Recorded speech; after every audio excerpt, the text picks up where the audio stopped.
बिस्मिल्लाहिर्रहमानिर्रहीम। अस्सलाम वालेकुम दोस्तों, मैं हूं आपका होस्ट शाजिर रहमान और आप देख रहे हैं मेरा यूट्यूब चैनल। दोस्तों, मेरे हबीब बैंक का अकाउंट हैक हो गया है। जी हाँ दोस्तों, कुछ दिन पहले मेरे साथ इस तरह का वाक़या पेश आया। तो इस वीडियो में मैं आपके साथ सारी डिटेल शेयर करूंगा कि मेरे अकाउंट में कितने पैसे थे और कितने उस पे चले गए। यानी जो हैकर है उसने कितने पैसे मेरे उड़ा दिए। दूसरी बात आपको मैं बताऊंगा कि इसके रीज़न्स क्या हो सकते हैं, यानी किस वजह से मेरे अकाउंट को हैक किया गया, किस तरह से ये पॉसिबल हुआ। और तीसरी बात, अगर आपका अकाउंट हैक हो जाता है तो आपने उस वक्त क्या करना है, डायरेक्टली आपने क्या करना है ताकि आप अपने अकाउंट के पैसों को बचा सके। तो दोस्तों, इस वीडियो में आपके साथ ये सारी मालूमात शेयर करूँगा, लेकिन पहले आपसे रिक्वेस्ट है कि इस चैनल को सब्सक्राइब करें और साथ में बेल आइकन भी दबाइए, क्योंकि इस तरह की मालूमाती वीडियोज़ मैं आपके साथ शेयर करता रहूँगा। तो चलिए दोस्तों, वीडियो को शुरू करते हैं। दोस्तों, ये 2 दिन पहले की बात है। मैं मोबाइल को यूज़ कर रहा था कि नॉर्मली मेरे अकाउंट से जब भी ट्रांज़ैक्शन होती है तो मेरे अकाउंट पे एक एसएमएस आ जाता है। मेरे मोबाइल पे एसएमएस आ गया, मैंने चेक किया तो मेरे अकाउंट से $3.79 की ट्रांज़ैक्शन हुई थी, जो कि पाकिस्तानी रुपीज़ में तकरीबन ₹900 बनते हैं। अब मैं शक में पड़ गया कि भाई ये क्या हो गया, क्योंकि मैंने कोई ट्रांज़ैक्शन तो की नहीं है। मैं तो इस तरह से बैठा हुआ हूँ, तो ये ट्रांज़ैक्शन किसने की आखिर, और डॉलर्स में की, तो ये लाजिम है कि कोई इंटरनेशनल परचेज़ की होगी। तो मैंने डायरेक्ट से हेल्पलाइन को कॉल की और वहाँ से कंफर्म कर दिया कि भाई मेरी ट्रांज़ैक्शन हुई है, इसका क्या मसला है। तो उन्होंने कंफर्म कर दिया कि आपके जो अकाउंट है इससे इंटरनेशनल ट्रांज़ैक्शन हुई है। वहाँ के नुमाइंदे ने मुझसे जो भी ज़रूरी मालूमात थी वो हासिल की और उसके बाद मुझे बताया कि आपका एटीएम इस वक्त कहाँ है। मैंने बता दिया कि वो मेरे जेब में पड़ा हुआ है। मेरी एटीएम की जो लास्ट 4 डिजिट्स थी वो उन्होंने हासिल की मुझे और बताया कि इस वक्त आपने क्या करना है। मैं आपके सारे जो एप्लीकेशंस है या ऑनलाइन बैंकिंग, नेट बैंकिंग, जो सब चीज़ें हैं, मैं इसको ब्लॉक करना चाहता हूँ। मैंने कहा कि आप इसकी सारी जो चीज़ें हैं वो ब्लॉक कर दें, क्योंकि उस वक्त मेरे अकाउंट में तकरीबन लाख 1.5 लाख रुपए पड़े हुए थे। तो मैंने डायरेक्टली उस अमाउंट को अपने जो अकाउंट है दूसरे अकाउंट में ट्रांसफ़र कर दिया, ताकि मेरे जो अमाउंट है कम से कम ये तो सेव हो जाए।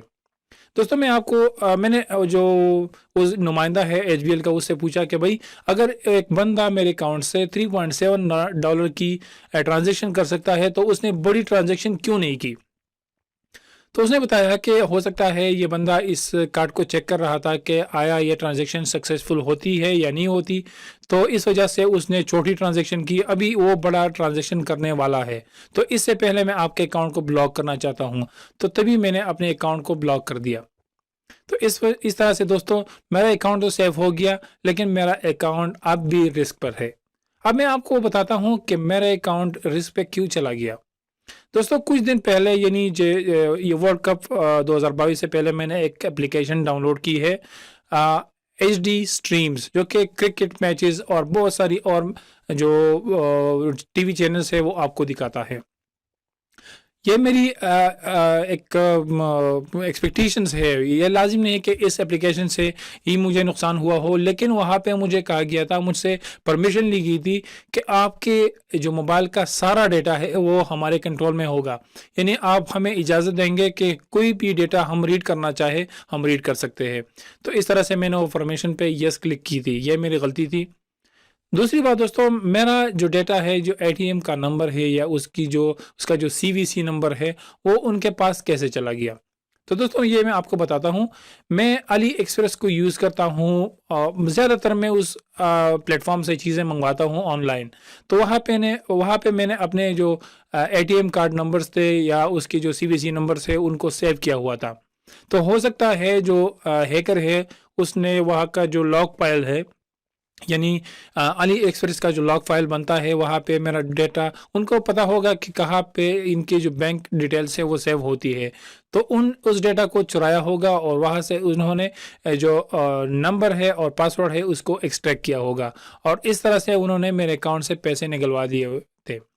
क्योंकि जब हम ऑनलाइन ट्रांजैक्शन करते हैं, यानी अली एक्सप्रेस पे कोई चीज़ मंगवाते हैं, तो हमारे अकाउंट पे कोई भी मैसेज नहीं आता, यानी हमें कोई ओटीपी मैसेज नहीं आता। तो इस तरह से जैसे ही हम पे बटन पे क्लिक करते हैं, हमारी ट्रांजैक्शन सक्सेसफुल हो जाती है और हमारे अकाउंट से पैसे कट जाते हैं। تو یہ آپ لازم ذہن میں رکھیں کہ اگر آپ کا اے ٹی ایم کسی کے پاس چلا گیا اور وہ آپ کو نقصان پہنچانا چاہتا ہے تو وہ کیا کرے گا، آپ کے اکاؤنٹ کا جو آپ کے اے ٹی ایم کا جو نمبر ہے وہ اپنے پاس سیو کرے گا، اور جو بیک سائڈ پہ CVC نمبر ہے وہ اپنے پاس سیو کرے گا۔ ہو سکتا ہے وہ اس کو 1 ماہ بعد یوز کرے اور آپ کو نقصان پہنچائے۔ تو آپ نے کیا کرنا ہے، اپنے اے ٹی ایم کو کسی کو بھی نہیں دینا، یعنی غیر ضروری بندے کو نہیں دینا۔ ہو سکتا ہے اگر آپ کو پتا ہے کہ یہ بندہ مجھے نقصان پہنچا سکتا ہے تو اس کو آپ نے کبھی بھی اپنے اے ٹی ایم کارڈ کو نہیں دینا۔ تو دوستو اس طرح سے آپ اپنے آپ کو سیکیور کر سکتے ہیں۔ اگر آپ کو اس طرح کا مسئلہ پیش آئے، یعنی اگر آپ کو پتہ لگے کہ کوئی آپ کے اکاؤنٹ کو ہیک کر چکا ہے اور آپ کے اکاؤنٹ سے پیسے نکلوا رہا ہے، تو آپ نے لازماً اسی وقت بینک کے جو ہیلپ لائن ہے اس پہ کال کرنی ہے اور ان کو بتانا ہے کہ آپ کا جو اے ٹی ایم ہے یا آپ کے جو بینک ڈیٹیلز ہے، یعنی آن لائن بینکنگ وغیرہ سب چیزوں کو بلاک کر دیں۔ تو وہ وہاں سے ان چیزوں کو بلاک کر دے گا اور پھر آپ اس کو بآسانی کسی بھی وقت آن لائن کر سکتے ہیں، اس کو اوپن کر سکتے ہیں۔ اس طرح سے دوستو آپ اپنے آپ کو سیکیور کر سکتے ہیں۔ امید ہے دوستو آپ کو یہ ویڈیو پسند آئی ہوگی۔ ویڈیو اچھی لگے تو لائک کیجئے اور چینل کو ضرور سبسکرائب کیجئے۔ اللہ حافظ، اللہ نگہبان۔